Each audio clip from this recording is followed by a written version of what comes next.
শনিবার সাত সকালে বাসন্তীর ভরতগড় এলাকায় এক মহিলার কাটা মুন্ডু হাতে নিয়ে রাস্তা দিয়ে হাঁটতে হাঁটতে সোজা থানায় এসে আত্মসমর্পণ যুবকের। গোটা ঘটনায় চাঞ্চল্যের পরিবেশ সৃষ্টি হয়েছে এলাকায়। স্থানীয় সূত্রে জানা যাচ্ছে, নিজের বৌদির গলা কেটে মুন্ডু হাতে করে নিয়ে রাস্তা দিয়ে হেঁটে হেঁটে থানাতে এসে আত্মসমর্পণ করে ওই যুবক। বাসন্তীর ভরতগড় এলাকার ঘটনায় তীব্র চাঞ্চল্য ছড়িয়েছে এলাকায়।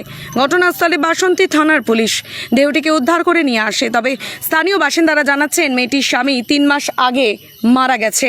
তারপর আজ সকালে গাছ থেকে আম পাড়াকে কেন্দ্র করে বচসা শুরু হয় এবং সেই গন্ডগোলের পরে দাউর এই ঘটনা ঘটায়। দেহটিকে উদ্ধার করে নিয়ে আসে বাসন্তী থানার পুলিশ।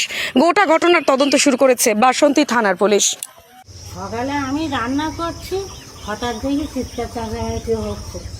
মানে দুটো বউ ওখানে দাঁড়িয়ে ছিল, তারা দেখে চিৎকার করে উঠেছে। কী হচ্ছে বলে বাইরে বেরিয়ে দেখি কি অবস্থা।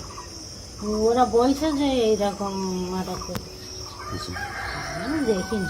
বৌদির হাত কাটা মুন্ডু নিয়ে কি? না, ওসব আমি কিচ্ছু দেখিনি। এমনি শুনলাম ও ওই ধারটা চলে গেছে, মাঠের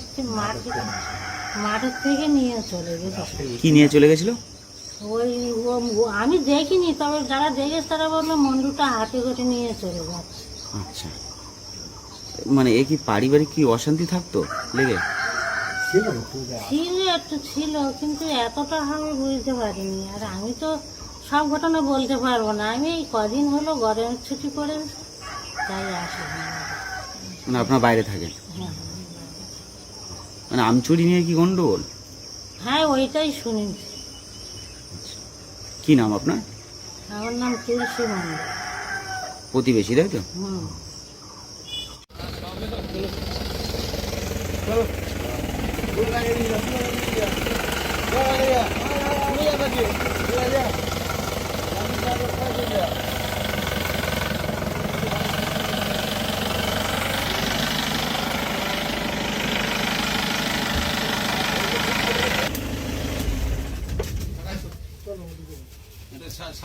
সাদা কাগজ দিয়ে এটা নিতে হবে, এটা তো গায়ে থাকবে না, এটা তো ওখানে দিতে নিতে হবে।